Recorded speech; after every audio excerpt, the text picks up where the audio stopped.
নমস্কাৰ ৰাজ্যৰ লগতে ভাৰতবৰ্ষৰ বিভিন্ন প্ৰান্তৰ পৰা কেইবাটাও অতি গুৰুত্বপূৰ্ণ খবৰ যুগুত হৈছে প্ৰত্যেকটো খবৰ জনাম প্ৰথম খবৰটো আপোনালোকৰ বাবে আগবঢ়াইছে আজি বৰ প্ৰথমটো বৃহৎ ডাঙৰ খবৰ খাজু হৈ গল তালিকা নতুন বছৰত লাখ লাখ বাইদেউ পাব এই ধনৰাশি প্ৰস্তুত কৰা হৈছে লাখ কোটি বাইদেউ তালিকা এই মুহূৰ্তৰ প্ৰথমটো ব্ৰেকিং নিউজ বৰ্তমানলৈকে বাছি উলিওৱা হৈছে 32,29,000তকৈ অধিক মহিলা এই মুহূৰ্তৰ ব্ৰেকিং কেনো দুটা পৰ্যায়ত ভেৰিফিকেশ্যনৰ পিছত বাছি উলিওৱা হৈছে লাখ লাখ মহিলাৰ নাম 30 লাখ মহিলাৰ একাউণ্টত শীঘ্ৰে 10,000 কোটি টকা সোমাই দিব হিমন্ত বিশ্ব শৰ্মাৰ এক ডাঙৰ ঘোষণা কিয়নো 30,000 মহিলাৰ একাউণ্টত 10,000 কোটি টকা সোমাব এই মুহূৰ্তৰ ব্ৰেকিং আহিছে আৰু এই ধনৰাশি উপাৰ্জনমুখী কামত ব্যৱহাৰ কৰাৰ পৰামৰ্শ দিছে ৰাজ্যৰ মুখ্যমন্ত্ৰী হিমন্ত বিশ্ব শৰ্মা পাছৰ খবৰটো কিয়নো আজি আপুনি ম্যাদীকৰণ কৰক আপোনাৰ একচনীয়া মাটি পত্ৰ এই মুহূৰ্তৰ অন্তিম তাৰিখ ঘোষণা কৰিছে এটা ডাঙৰ খবৰ মাটি বাৰীক লৈ আহিছে কিয়নো মাটি বাৰী গৰাকীৰ বাবে এক চৰকাৰে আনিছে এক বৃহৎ ডাঙৰ সকাহ আৰু লগতে মাটি বাৰী গৰাকীলৈ অহা 31 ডিচেম্বৰ পৰ্যন্ত চৰকাৰে আগবঢ়াইছে অফাৰ শীঘ্ৰে ম্যাদীকৰণ কৰক আপোনাৰ একচনীয়া মাটি আৰু নগৰ কাহৰীয়া এলেকাত ম্যাদীকৰণৰ বাবে এই বৃহৎ সকাহ দিছে হিমন্ত বিশ্ব শৰ্মা চৰকাৰে লগতে শীঘ্ৰে একচনীয়া মাটি পট্টাসমূহ ম্যাদীকৰণ কৰিব পাৰিব এতিয়াৰ পৰা আৰু অহা 31 ডিচেম্বৰলৈকে যদি আপুনি কৰে ডাইৰেক্ট অফাৰ দিছে আৰু এবাৰতে আপুনি কৰিব পাৰিব এই ম্যাদীকৰণ একচনীয়া মাটিৰ পট্টা পাছৰ খবৰটো কিয়নো এইবাৰ প্ৰত্যেক চিহ্ন অবিহনে পঞ্চায়ত নিৰ্বাচনত আপুনি ভোটদান কৰিব পাৰিব লাগিব গাঁওবাসীৰ ব্যক্তিয়ে খেলিব পাৰিব পঞ্চায়ত নিৰ্বাচন এই মুহূৰ্তৰ ব্ৰেকিং ৰাজনীতি মুক্ত হ'ব এইবাৰ পঞ্চায়তৰ নিৰ্বাচন প্ৰত্যেক চিহ্ন অবিহনে অনুষ্ঠিত হ'ব পঞ্চায়তৰ নিৰ্বাচন পঞ্চায়তৰ সদস্যৰ সভাপতিৰ বাবে নাথাকিব কোনো দলীয় চিহ্ন আৰু ৰাজনীতি হ'লে বিধানসভা লোকসভা হ'ব পঞ্চায়ত নহয়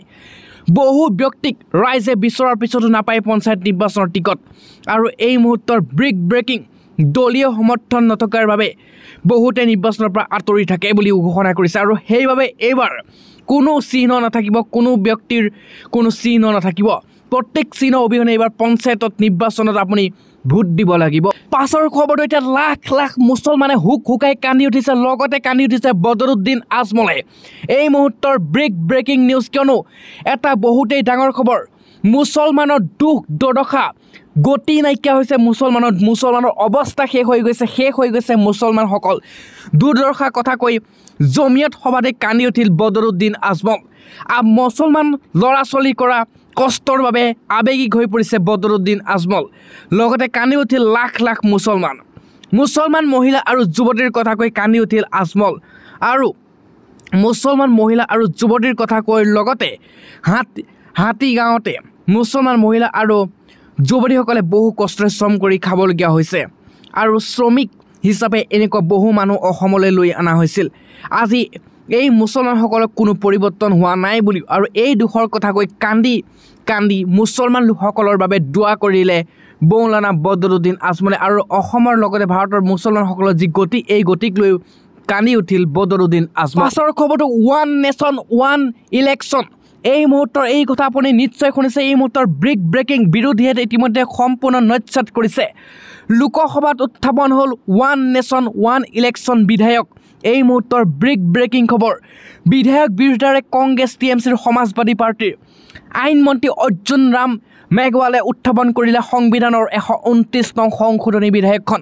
এই মুহূৰ্তত এটা বহুতেই ডাঙৰ খবৰ কিয়নো বিধায়ক সপক্ষে ভোট দিয়ে 269 জন সাংসদে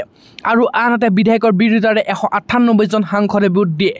আৰু মুঠ 461টা ভোটৰ 2/3 সংখ্যাগৰিষ্ঠতা প্ৰয়োজন আছিল চৰকাৰক আৰু কিন্তু চৰকাৰে লাভ কৰিলে কেৱল 269টা ভোটহে আৰু সেইবাবে ইতিমধ্যে বিধেয়কখন উত্থাপিত সম্পূৰ্ণ নহ'ল এই মুহূৰ্তত মোদী চৰকাৰৰ এই বিধেয়ক পাছৰ খবৰটো হিমন্ত বিশ্ব শৰ্মা চৰকাৰে এক বৃহৎ ডাঙৰ ঘোষণা পিআৰচিক লৈ বৃহৎ ডাঙৰ ঘোষণা কৰিলে ৰাজ্যৰ মুখ্যমন্ত্ৰী হিমন্ত বিশ্ব শৰ্মাই সেৱা সেতুক লৈও আৰু আপোনাৰ পিআৰচি অৰ্থাৎ স্থায়ী বাসিন্দাৰ প্ৰমাণ পত্ৰ নাই নেকি আজিয়ে পিআৰচিৰ বাবে কৰিব পাৰিব আবেদন 10ৰ পৰা 7 দিনৰ ভিতৰত আপুনি লাভ কৰিব প্ৰমাণ পত্ৰ আৰু গ্ৰহণ কৰক চৰকাৰে মুকলি কৰা সেৱা সেতু পৰ্টেলৰ সুবিধা আৰু আপুনি সেৱা সেতু পৰ্টেলত পিআৰচিৰ বাবে কৰিব পাৰিব আবেদন প্ৰথমে ফোন নং আৰু ইমেইল দিয়াৰ পঞ্জীয়ন কৰিব লাগিব আৰু পঞ্জীয়ন কৰাৰ পাছতে ক্লিক কৰক লগ ইন টেবত আৰু প্ৰদান কৰিব যাৱতীয় নথিপত্ৰ আৰু NCHSC কাৰ্যালয় গৈ আপুনি হাতে হাতে দিব লাগিব মাচুল আৰু এই মুহূৰ্তত এই কথা অৱগত কৰিছে হিমন্ত বিশ্ব শৰ্মা চৰকাৰে। পাছৰ খবৰটো ঘণ্টাত 226 কিলোমিটাৰ গতিবেগত ভয়ানক ঘূৰ্ণীবতাহ আহি আছে, ধুমুহা আহিছে। শতিকাৰ সৰ্বাততকৈ ভয়ংকৰ ঘূৰ্ণীবতাহ, শতিকাৰ সৰ্বাততকৈ ভয়ংকৰ সামুদ্ৰিক ধুমুহাৰ তাণ্ডৱ লীলা সৃষ্টি কৰিছে কেইবাখনো দেশত। এই মুহূৰ্তৰ ব্ৰেকিং চিডুৰ তাণ্ডৱত নিহত হাজাৰ হাজাৰ লোক আৰু ঘণ্টাত 225 কিলোমিটাৰ বেগেৰে বলিছে এই ঘূৰ্ণীবতাহ। চিডু টচ কৰিলে ভাৰত মহাসাগৰ পাৰ থকা